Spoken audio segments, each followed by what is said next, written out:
आज मैं ये बताना चाहूँगी कि हमारे माननीय मुख्यमंत्री जी ने राव साहब के अपील पे चरखी दादरी में जो मेडिकल कॉलेज बनने जाएगा उसको राव तुलाराम जी के नाम पे करने की स्वीकृति दे दी है। तो मैं आज मुख्यमंत्री जी का बहुत बहुत धन्यवाद करना चाहती हूँ और साथ साथ मैं राव साहब के इन प्रयासों का भी बहुत बहुत धन्यवाद करना चाहती हूँ कि आज के दिन चरखी दादरी के जो मेडिकल कॉलेज जो बनेगा वो राव तुलाराम जी के नाम पे, ताकि दक्षिण हरियाणा की और मैं पूरे हरियाणा में जो स्वतंत्रता सेनानी रहे हैं और जो वीर रहे हैं उनके नाम पे एक मेडिकल कॉलेज बनने जा रहा है।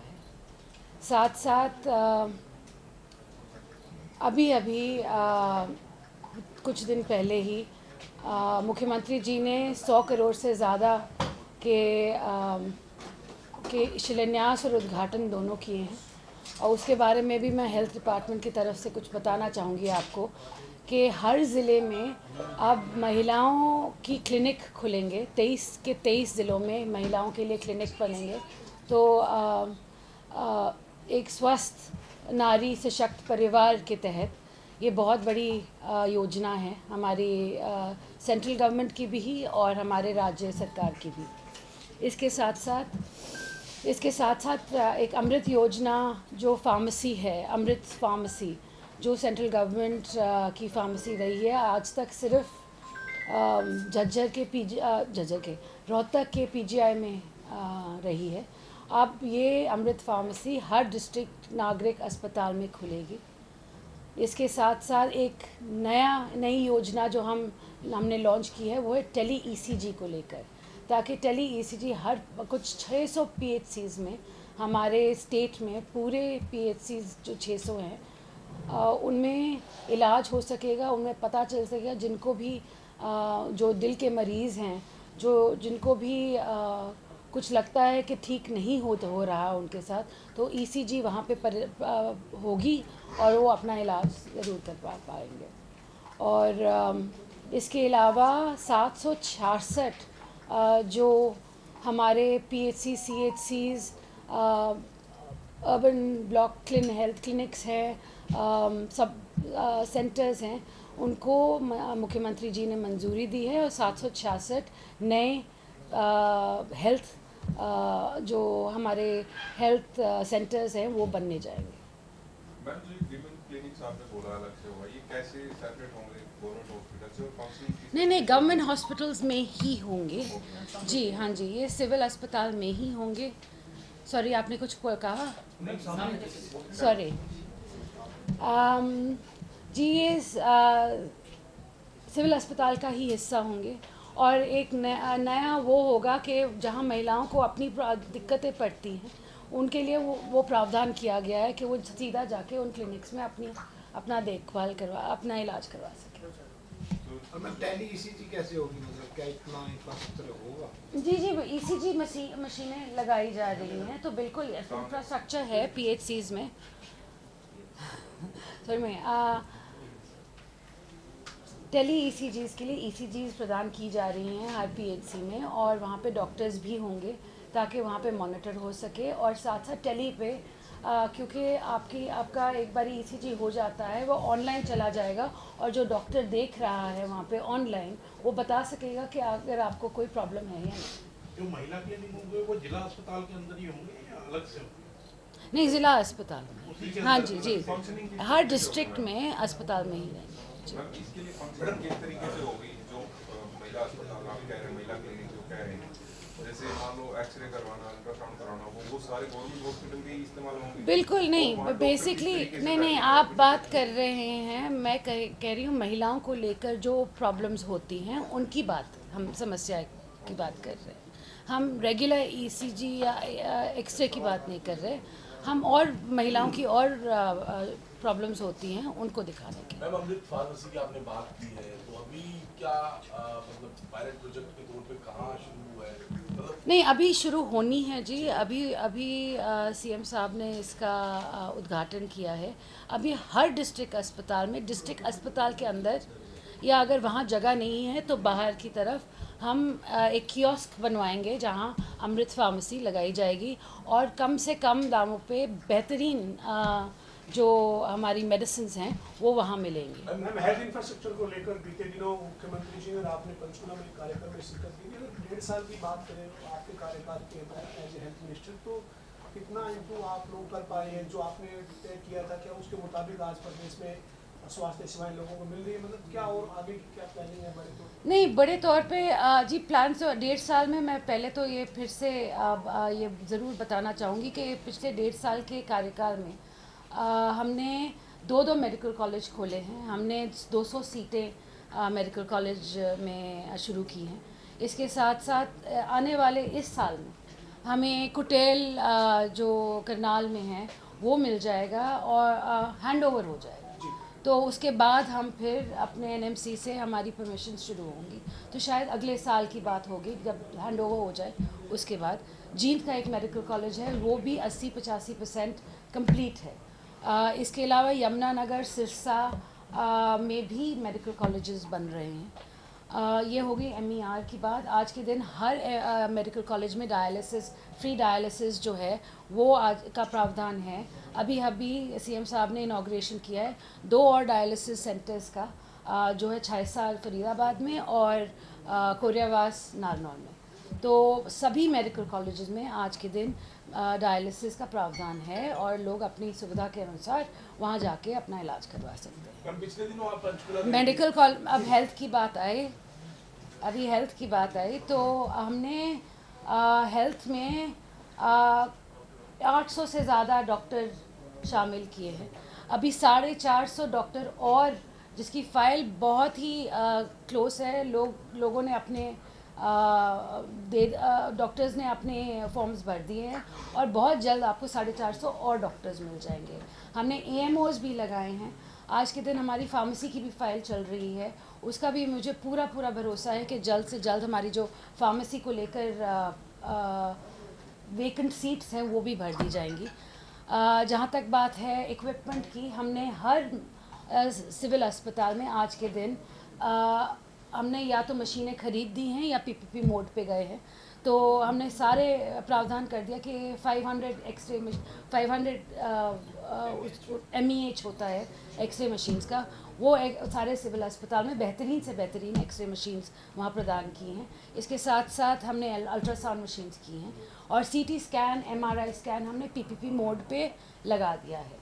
और जहाँ तक दवाइयों की बात है, मैं दवाइयों का अक्सर जायज़ा लेती रहती हूँ और जहाँ भी, क्योंकि हमारे क्या है कि आज के दिन हमारे जो वेयर हाउसेज़ हैं वो भरे हुए हैं, मगर मुझे कभी कभी लगता है जैसे line of the chain of command में मिसिंग है। तो मैं जाके खुद जायज़ा लेती रहती हूँ कि कहाँ पे कौन सी दवाइयाँ कहाँ क्यों नहीं पहुँची।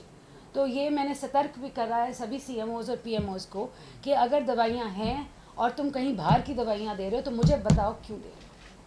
हाँ जी, आप पंचकुला गए थे मैम पिछले दिनों, आपने वहाँ की स्थिति भी देखी और अधिकारियों को डायरेक्शंस भी दी थी, कई खामियां वहाँ मिली जी। कुछ बदलाव हुआ मैडम? उसके बाद आपने क्या फीडबैक लिया? नहीं, मैंने फीडबैक लिया है। एक तो दवाइयों को लेकर जो डॉक्टर्स, जैसे मैंने अभी बात की कि जो डॉक्टर्स ने बाहर की दवाइयाँ प्रिस्क्राइब की थी उनको उन पे हमने कड़ी नज़र रखी हुई है कि क्यों की है। और फिर इंक्वायरी मैंने करवाई है कि ये ऐसे 3 डॉक्टर्स मैंने पाए। उसके साथ साथ PWD को लेकर मेरा एक प्रॉब्लम था कि विमेंस वार्ड में ऊपर छत से बहुत ज़्यादा पानी गिर रहा था और ये अभी जो महिलाएं जिन्होंने अभी बर्थ किया है उनके बच्चे उसी वार्ड में, वो और उनके बच्चे दोनों उसी वार्ड में रह रहे थे। तो ये बहुत ही ज़्यादा प्रॉब्लम, मैंने कहा सबसे पहले ये करो कि ऐसे पानी गिरना नहीं चाहिए, क्योंकि साथ साथ न्यूबॉर्न बेबी को अगर आप ऐसी जगह रखोगे तो बहुत बीमारियां होने के चांसेस बढ़ जाते हैं। मैम, स्वास्थ्य विभाग ने लगातार अभी पीछे एक्शन लिए हैं, वो PNDT एक्ट के तहत डॉक्टर चार हमारे डॉक्टर्स हमने सस्पेंड किए हैं। हाँ जी, हाँ जी। किस तरह से, क्या अभी तक सिस्टम समझ में नहीं आ रहा है, क्योंकि कड़े आप निर्देश भी दे रहे हैं उसके बावजूद भी इस तरह की केस? देखिए, जहाँ PNDT की एक्ट है हम फ्रंट फुट पे इसको फाइट कर रहे हैं और CM साहब ने बहुत स्ट्रिक्ट इंस्ट्रक्शंस दे रखे हैं इसी को लेकर कि आप जाएं और आप जाके जहाँ जहाँ आपको लगता है कि यहाँ पे चेकअप्स हो रहे हैं, जांच हो रही है, आप वहाँ पे जाके खुद एक्शन लीजिए। अगर एक्शन नहीं दिख रहा है हमें, तो हमने उन डिस्ट्रिक्ट्स पे लोगों को जो PNDT ऑफिसर्स है उस पर स्ट्रिक्ट एक्शन लिया है। मैम एक आयुष्मान का इलाज सारे हॉस्पिटल में जनरली गायनी वार्ड या चाइल्ड एंड मैटरनिटी वार्ड्स रहती है, तो जो ये वुमेन सेंटर्स आप बना रहे हैं, वुमेन क्लिनिक्स, ये कैसे डिफरेंट होंगे? So once a week, एक हफ्ते में एक बारी, they will be only for the women of तो आई थिंक थर्सडे या फ्राइडे जो है वो महिलाओं के लिए स्ट्रिक्टली रहेगा जी। आयुष्मान ये जो जो LNJP पीछे का हॉस्पिटल जो में डेटा डॉक्टर है साहब वो जनरली ये कहता हाँ, है, एक सेकंड सॉरी। आयुष्मान भारत जो है हाँ। उसके तहत काफी ज्यादा चेंजेस आए हैं धरातल पे, क्योंकि पीछे का डेटा ये कहता है कि जो क्योंकि फ्री इलाज हो रहा है तो ज्यादा से ज्यादा महिलाओं का इलाज जो है वो हो पा रहा है, क्योंकि पहले महिलाएं बहुत इग्नोर्ड होती थी, अब फ्री इलाज है, क्योंकि ये PGI का डेटा बोलता है। तो हरियाणा में क्या स्थिति है आयुष्मान भारत जी पैटर्न चेंज हुआ है? जी, मैं कहूँगी सभी तौर पे हमारे माननीय प्रधानमंत्री जी का हमेशा फोकस रहा है कि महिलाओं को लेके हम बेहतर जो भी योजनाएं हैं वो प्रदान करें, और स्वास्थ्य को भी लेकर हमने जब से नई सरकार बनी है हमारा फोकस यही रहा है कि विमेन एंड चाइल्ड, तो तब से ही हमने विमेन और चाइल्ड विंग्स हर अस्पताल में शुरू कर दिए हैं। हमने साथ साथ जहाँ जहाँ हमने आज के दिन 100 we've got the gynecologists, we've got the anesthesiologists and the we've got gynecologists, anesthesiologists and pediatricians in every district, ताकि आगे चल के जहाँ जहाँ भी जो ट्रायड है, जहाँ महिलाओं को ज़रूरत है